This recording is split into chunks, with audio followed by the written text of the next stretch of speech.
that, yes, while they were doing that, there was pretty decent model support the past 24 hours, and model runs today have backed off. The GFS and the Euro and other models doesn't mean that it's not going to happen, but it kind of reminds me of how the model started behaving with the system last week, and conditions haven't improved too much in terms of the dry air going away and not being a problem, wind shear and such. So it's still not a guarantee that this next wave will go ahead and develop into the next tropical system. It is looking a little more banded and organized, even though there's not a whole lot of convection to it. The upper level flow near it, a little more organized looking, and it does look to have some kind of mid-level low pressure center already.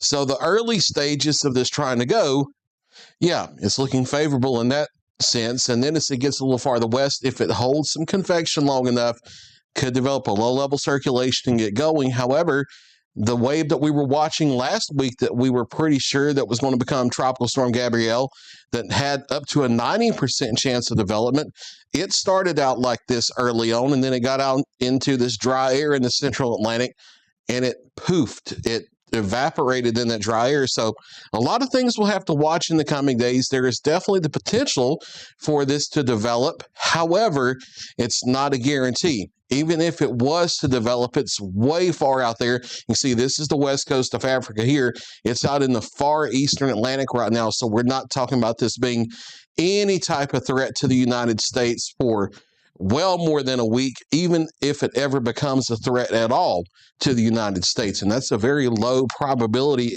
if any, as we look at it currently, is how things stand. Because also, these frontal systems that keep coming into the eastern United States, they're still setting up that roadblock for systems to approach the United States. So we'll be watching things carefully, but not too concerned about this as of the current